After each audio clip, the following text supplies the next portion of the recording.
ಈಗ ಶಿರಾಡಿ ಸುರಂಗ ರಸ್ತೆ ಯೋಜನೆ ಬಗ್ಗೆ ಅವತ್ತೊಮ್ಮೆ ಜಂಟಿ ಸಮೀಕ್ಷೆಗೆ ಅಂತ ಹೇಳಿ ಸೂಚನೆ ಆಗಿದೆಯಾ? ಶಿರಾಡಿ ಘಾಟ್ನ ದೃಷ್ಟಿಯಿಂದ ರೈಲ್ವೆ ಮತ್ತು ರಸ್ತೆ ಇಲಾಖೆ ಎರಡು ಜಂಟಿ ಸಮೀಕ್ಷೆಯ ದೃಷ್ಟಿಯಿಂದ ಜಾಯಿಂಟ್ ವರ್ಕಿಂಗ್ ಗ್ರೂಪ್ ಅನ್ನ ಮಾಡಿತ್ತು. ಜಂಟಿ ಸಮೀಕ್ಷೆಯು ನಡೆದಿದೆ. ಜಂಟಿ ಸಮೀಕ್ಷೆ ಆಗುವಂತ ಸಂದರ್ಭದಲ್ಲಿ ರಸ್ತೆ ಇಲಾಖೆಗೆ ಯಾವುದೇ ಅಲೈನ್ಮೆಂಟ್ ಅಲ್ಲಿ ಕೂಡ ಹೋಗಬಹುದು. ಆದ್ರೆ ರೈಲ್ವೆ ಇಲಾಖೆಗೆ ಅಲೈನ್ಮೆಂಟ್ ಗ್ರೇಡಿಯಂಟ್ ಸಿಗಬೇಕು. ಗ್ರೇಡಿಯಂಟ್ ಆಗುವಂತ ಅವಶ್ಯಕತೆ ಇದೆ. ನಮ್ಮ ಈಗಿರುವಂತ ಗ್ರೇಡಿಯಂಟ್ ಇದೆ, ಅದು 1:50 ಏನೋ ಇದೆ, 1:150 ಆಗಬೇಕು ಅನ್ನೋಂಥದ್ದು ಗ್ರೇಡಿಯಂಟ್ನ ವಿಷಯ. ಹಾಗಾಗಿ ರೈಲ್ವೆ ಇಲಾಖೆಯವರು ಅವರಿಗೆ ಬೇಕಾದಂಥ ಗ್ರೇಡಿಯಂಟ್ ಸಿಗ್ಲಿಕ್ಕೆ ಅದು ಹೆಚ್ಚು ಕಡಿಮೆ 88 ಕಿಲೋಮೀಟರ್ ಆಗ್ತದೆ ಅಂತ ಹೇಳ್ತಾ ಇದ್ದಾರೆ. ರಸ್ತೆಯವರು 38 ಕಿಲೋಮೀಟರ್ನಲ್ಲಿ ನಮಗೆ ಅಲೈನ್ಮೆಂಟ್ ಸಿಗ್ತದೆ ಅಂತ ಹೇಳ್ತಾ ಇದ್ದಾರೆ. ಹಾಗಾಗಿ ಅದರ ಬಗ್ಗೆ ಒಂದು ಜಾಯಿಂಟ್ ವರ್ಕಿಂಗ್ ಗ್ರೂಪ್ನ ಮೀಟಿಂಗ್ ಆಗಿದೆ. ಈಗ ರಸ್ತೆ ಅವರು ನಮ್ಮ ಕೆಲಸವನ್ನು ನಾವು ಸೆಪರೇಟ್ ಆಗಿ ಮಾಡ್ತೇವೆ, ರೈಲ್ವೆ ಅವರು ಸೆಪರೇಟ್ ಆಗಿ ಮಾಡ್ತಾರೆ ಅನ್ನುವಂಥದ್ದು ನಿರ್ಧಾರವನ್ನು ತೆಗೆದುಕೊಂಡಿದ್ದಾರೆ. ರಸ್ತೆಯ ದೃಷ್ಟಿಯಿಂದ ಅಲೈನ್ಮೆಂಟ್ ಫಿಕ್ಸ್ ಆಗಿ DPR ಆಗಬೇಕಾಗಿದೆ. ಬಟ್ ಇನ್ ಪ್ರಿನ್ಸಿಪಲ್ ಅವರು ರಸ್ತೆಯನ್ನು ಟೇಕಪ್ ಮಾಡ್ತಾರೆ ಅನ್ನುವಂಥದ್ದನ್ನು ಹೇಳಿದ್ದಾರೆ. ರೈಲ್ವೆ ಇಲಾಖೆ ಮುಂದುವರಿದ ಸರ್ವೆ, ಅದರ ಲೊಕೇಶನ್ ಸರ್ವೆ ಆಗಬೇಕು, ಅದು ಸೆಪರೇಟ್ ಆಗಿ ಆಗ್ತದೆ. ಒಟ್ಟು ಮಾಡುವಂಥ ಪ್ರಯತ್ನ ಮಾಡಿತ್ತು. ಆದರೆ ಘಾಟ್ನ ಒಟ್ಟು ಅಲ್ಲಿಯ ಭೂ ಪ್ರದೇಶದ ಕಾರಣಕ್ಕೆ, ಜಾಗ್ರಫಿಯ ಕಾರಣಕ್ಕೆ ಅದನ್ನು ಒಟ್ಟು ಮಾಡಲಿಕ್ಕೆ ಈ ಡಿಸ್ಟೆನ್ಸ್ ಜಾಸ್ತಿ ಆಗಿರೋದ್ರ ಕಾರಣ ರಸ್ತೆಯನ್ನು ಅಷ್ಟು ದೂರ ಕೊಂಡೋಗಿ ಮಾಡುವಂಥದ್ದು ಅದು ಫೀಸಿಬಲ್ ಅಲ್ಲ ಮತ್ತು ಪ್ರಾಕ್ಟಿಕಲ್ ಅಲ್ಲ ಅನ್ನುವ ಕಾರಣಕ್ಕೆ ರಸ್ತೆಯನ್ನು ಮೊದಲನೇ ಪ್ರಯಾರಿಟಿಯಲ್ಲಿ ಟೇಕಪ್ ಮಾಡ್ತಾರೆ, ರೈಲ್ವೆಯನ್ನು ಮುಂದಿನ ಹಂತದಲ್ಲಿ ಮಾಡ್ತಾರೆ. ರಸ್ತೆಗೆ ಸ್ಯಾಂಕ್ಷನ್ ಆಗ್ಲಿಕ್ಕೆ ಮೊದಲು ಅಲೈನ್ಮೆಂಟ್ ಫಿಕ್ಸ್ ಆಗಬೇಕು, DPR ಆಗಬೇಕು. DPR ಆದಮೇಲೆ ಸ್ಯಾಂಕ್ಷನ್ ಆಗ್ತದೆ. ಬಟ್ ಸಮಯ ಆದಷ್ಟು ಶೀಘ್ರ ಮಾಡುವಂಥ ಪ್ರಯತ್ನ ಮಾಡ್ತೇನೆ. ನಾನು ಸೆಕ್ರೆಟರಿ ಹತ್ರ ಕಳೆದ ಬಾರಿ ಫೋನ್ನಲ್ಲಿ ಮಾತನಾಡುವಂಥ ಸಂದರ್ಭದಲ್ಲಿ ಈ ಮಾಹಿತಿಯನ್ನು ಕೊಟ್ಟಿದ್ರು ಮತ್ತು ಅಲೈನ್ಮೆಂಟ್ ಫಿಕ್ಸ್ ಮಾಡುವಂಥ ಕೆಲಸ ಪ್ರಾರಂಭ ಆಗಿದೆ ಅಂತ ಹೇಳಿದರು. ನಾನು ಮಳೆಗಾಲದ ಅಧಿವೇಶನದ ಸಂದರ್ಭದಲ್ಲಿ ಸಚಿವರನ್ನು ಮತ್ತು ಇವರನ್ನು ಇಬ್ಬರನ್ನು ಭೇಟಿಯಾಗಿ ಅದರ ಬಗ್ಗೆ ಮಾಹಿತಿಯನ್ನು ತಮಗೆ ಕೊಡ್ತೇನೆ.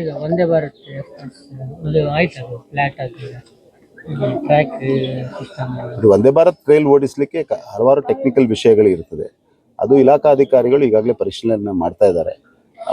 ಒಂದು ಸುಬ್ರಹ್ಮಣ್ಯದಲ್ಲಿ ಕೋಚ್ ವಾಟರಿಂಗ್ ಸಿಸ್ಟಮ್ ಬೇಕಿತ್ತು, ಇಲೆಕ್ಟ್ರಿಫಿಕೇಶನ್ ಬೇಕಿತ್ತು, ಈ ಎಲ್ಲ ಕೆಲಸಗಳು ಆಗಿದೆ. ಮುಂದಿನ ಹಂತದಲ್ಲಿ ಘಾಟ್ ಸ್ಟ್ರೆಚ್ನಲ್ಲಿ ಹೇಗೆ ರೈಲ್ ಓಡ್ತದೆ, ಒಟ್ಟು ಟೈಮಿಂಗ್ ಅನ್ನು ಸ್ಲಾಟ್ ಕೊಡುವಂಥದ್ದು, ಈ ರೀತಿ ಹಲವಾರು ಕೆಲಸಗಳು ಆಗ್ತಾ ಇದೆ. ಒಟ್ಟು ಅದರ ಡಿಸ್ಕಷನ್ಸ್ ನಡೀತಾ ಇದೆ.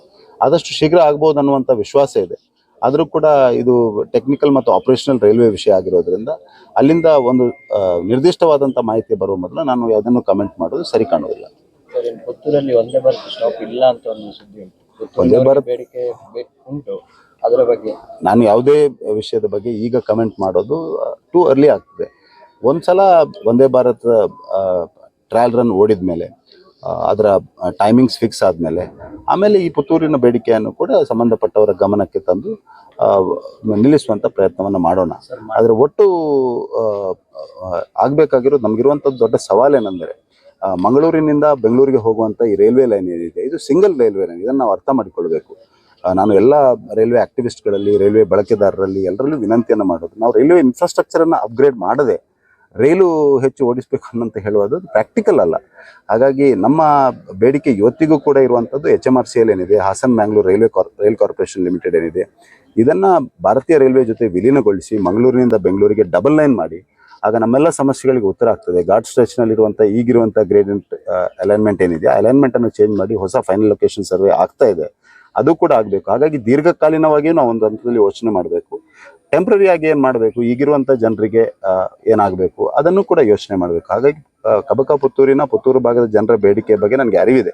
ಅದನ್ನು ಖಂಡಿತವಾಗಿ ನಾನು ಗಮನದಲ್ಲಿ ಇಟ್ಕೊಂಡು ಕೆಲಸವನ್ನು ಮಾಡ್ತೇನೆ. ತುಂಬಾ ರೀತಿಯ, ನಾನು ಮಾತನಾಡುವಾಗಲೂ ಹೇಳಿದೆ, ತುಂಬಾ ರೀತಿಯ ಸಮಸ್ಯೆಗಳಿದೆ. ಒಟ್ಟು ಈ ರೈಲ್ವೆ ನಿಲ್ದಾಣ ಅಭಿವೃದ್ಧಿ ಆಗಬೇಕು, ಸಮಗ್ರವಾಗಿ ಅಭಿವೃದ್ಧಿ ಆಗಬೇಕು. ಆದರೆ ಇದು ಪ್ರಯಾರಿಟಿಯಲ್ಲಿ ಇದ್ದಂಥ ಕೆಲಸ. ಪ್ಲಾಟ್ಫಾರ್ಮ್ ಶೆಲ್ಟರ್ ಆಗಲೇಬೇಕಿತ್ತು. ಹಾಗಾಗಿ ಅದನ್ನು ಒತ್ತಡ ಹಾಕಿ ಪ್ಲಾಟ್ಫಾರ್ಮ್ ಶೆಲ್ಟರ್ನ ಇದನ್ನ ಟೆಂಡರ್ನ ಮೊದಲು ಮಾಡಿಸಿದೆ. ಈಗ ಹಳೆ ತಂತ್ರಜ್ಞಾನವನ್ನು ಹಳೆ ತಂತ್ರಜ್ಞಾನದಲ್ಲಿ ಇದನ್ನ ಪ್ಲಾಟ್ಫಾರ್ಮ್ ಶೆಲ್ಟರ್ ಅಲ್ಲಿ ಏನು ತಂತ್ರಜ್ಞಾನ ಇದೆ, ಮಾಡೆಲ್ ಇದೆ ಅಷ್ಟೇ. ಯಾವುದು ಹಳೆ ಮಾಡೆಲ್ ಅಲ್ಲಿ ಮಾಡ್ತಾ ಇದ್ದಾರೆ, ನನಗೆ ಗೊತ್ತಿಲ್ಲ, ಅದ್ರ ಬಗ್ಗೆ ನನಗೆ ಮಾಹಿತಿ ಇಲ್ಲ. ಯಾವುದು ಅಕ್ರಾಸ್ ಇಂಡಿಯಾ ರೈಲ್ವೆ ಸ್ಟ್ಯಾಂಡರ್ಡ್ಸ್ ಇದೆ ಅದರ ಪ್ರಕಾರ ಮಾಡ್ತಾರೆ. ಸರ್, ಇನ್ನೊಂದು ಈಗ ಇಲ್ಲಿ APMC ರೋಡ್ ಅಲ್ಲಿ ಡಬಲ್ ರೋಡ್ ಆಗಲಿಕ್ಕೆ ಅದು ಇನ್ನೂ ಒಂದು ಸಿಂಗಲ್ ರೋಡ್ ಆಗಿ ಇದೆ, ಅದು ಜಾಗ ಎಕ್ವೇಷನ್ ಎಲ್ಲ ಬಾಕಿ ಇದೆ. ನಾನು ಅದ್ರ ಬಗ್ಗೆ ಒಂದ್ಸಲ ಡೀಟೇಲ್ ಆಗಿ ಸೌತ್ ವೆಸ್ಟರ್ನ್ ರೈಲ್ವೆ ಮತ್ತು ಸಂಬಂಧಪಟ್ಟವರ ಹತ್ರ ಮಾತನಾಡಿ ಮಾಹಿತಿ ಕೊಡ್ತೇನೆ. ಮತ್ತು ಸುಬ್ರಹ್ಮಣ್ಯದು ಅಮೃತ ನಿಲ್ದಾಣದ ಕಾಮಗಾರಿ ನಡೀತಾ ಇದೆ. ಹೆಚ್ಚು ಕಡಿಮೆ ಮಂಗಳೂರು ಜಂಕ್ಷನ್, ಬಂಟ್ವಾಳ ಮತ್ತು ಸುಬ್ರಹ್ಮಣ್ಯ ರೋಡ್ನ ಅಮೃತ್ ಭಾರತ್ನ ಕೆಲಸ ವೇಗವಾಗಿ ನಡೆಯುತ್ತೆ. ಸುಬ್ರಹ್ಮಣ್ಯ ಸ್ವಲ್ಪ ಸ್ಲೋ ಇದೆ ಅನ್ನುವಂಥ ಮಾಹಿತಿ ಇದೆ. ನಾನು ಒಂದ್ಸಲ ಭೇಟಿಯನ್ನು ಕೂಡ ಮಾಡಿದ್ದೇನೆ. ಬಂಟ್ವಾಳಕ್ಕೆ ನೀವು ಹೋಗ್ಲಿಲ್ಲ ಅಂತ? ಬಂಟ್ವಾಳದ ಕೆಲಸ ಒಳ್ಳೆ ರೀತಿಯಲ್ಲಿ ನಡೆದಿದೆ, ಹಾಗಾಗಿ ನಾನು ಹೋಗ್ಲಿಲ್ಲ ಅಂದ್ರೆ ಆಗಲ್ಲ. ಬಂಟ್ವಾಳಕ್ಕೆ ತುಂಬಾ ಸಲ ಹೋಗಿದ್ದೇನೆ ನಾನು. ಬಂಟ್ವಾಳ ರೈಲ್ವೆ ನಿಲ್ದಾಣಕ್ಕೆ ಹೋಗ್ಲಿಲ್ಲ ಅನ್ನುವಂಥದ್ದು ನನ್ನ ನೋಡದವ್ರು ಹೇಳಿರುವಂಥದ್ದು. ನಾನು ಸುಬ್ರಹ್ಮಣ್ಯ ಟ್ರೈನ್ನಲ್ಲಿ ಸುಬ್ರಹ್ಮಣ್ಯಕ್ಕೆ ಹೋಗುವಾಗ ಬಂಟ್ವಾಳ ರೈಲ್ವೆ ನಿಲ್ದಾಣದಲ್ಲಿ ಇಳಿದು ಎಲ್ಲ ಕಾಮಗಾರಿಗಳನ್ನು ವೀಕ್ಷಿಸಿದ್ದೇನೆ. ಬಂಟ್ವಾಳ ರೈಲ್ವೆ ನಿಲ್ದಾಣ ಪಕ್ಕದಲ್ಲೇ ಇದೆ, ತುಂಬಾ ಸಲ ಹೋಗಿದ್ದೇನೆ. ಮುಂದಿನ ಸಲ ಹೋಗುವಾಗ ನಿಮ್ಮೆಲ್ಲರನ್ನ ಕರ್ಕೊಂಡು ಹೋಗ್ತೇನೆ, ಆಗ ನೀವು ಆ ಮಾಹಿತಿಯನ್ನು ಎಲ್ರಿಗೂ ಕೊಡ್ಬೋದು. ಸರ್, ಈಗ ಮಾಣಿ ಮೈಸೂರು ಹೆದ್ದಾರಿ upgradation, ಮಾಣಿ ಮೈಸೂರು ಹೆದ್ದಾರಿ NH ಮತ್ತು NH ಏನೋ ಸ್ವಲ್ಪ ಕನ್ಫ್ಯೂಷನ್ಸ್ ಇದೆ. DPR ಒಂದು ಹಂತದಲ್ಲಿ ಆಗಿದೆ ಅದರದ್ದು. ಅದನ್ನು ಕೂಡ ನಾನು ಮಳೆಗಾಲದ ಅಧಿವೇಶನದಲ್ಲಿ ಅದನ್ನು ಸಮಗ್ರವಾಗಿ ಎರಡೂ ಇಲಾಖೆ ಅಧಿಕಾರಿಗಳನ್ನ ಸೆಕ್ರೆಟರಿ ಲೆವೆಲಲ್ಲಿ ಮಾತನಾಡಿ ಅದರ ಬಗ್ಗೆ ಮಾಹಿತಿಯನ್ನು ತಮ್ಮ ಕೊಡ್ತೇನೆ. ಬಟ್ ಅದು ಪ್ರೋಗ್ರೆಸ್ ಅಲ್ಲಿ ಇದೆ ಕೆಲಸ. ನಾವು ಕಮಿಟೆಡ್ ಇದ್ದೇವೆ ಮಾಣಿ ಮತ್ತು ಸಂಪಾಜೆ ಮಧ್ಯೆ ಅಪ್ಗ್ರೇಡ್ ಮಾಡುವಂತ ಒಂದು 4 ಲೇನ್ ರಸ್ತೆಯನ್ನು ಮಾಡುವ ಬಗ್ಗೆ ಕಮಿಟೆಡ್ ಆಗಿದೆ. ಸರ್, ಈಗ RSS ನೋಂದಣಿಯ ಒಂದು ಥ್ಯಾಂಕ್ ಯು ಸರ್ ಇನ್ನೊಂದು ಸರ್ ರಸಗೊಬ್ಬರದ ಬಗ್ಗೆ. ರಸಗೊಬ್ಬರ ದರ ಏರಿಕೆ ಆಗ್ತಾ ಇದೆ. ಇನ್ನೊಂದು ಕಾಪರ್ ಸಲ್ಫೇಟ್ ಆಕ್ಚುಲಿ ಬಹಳ ಮೇಲೆ ಅವರು ಕೊಟ್ಟ ಅದೇ ಹೇಳಿಕೆ ನಾನು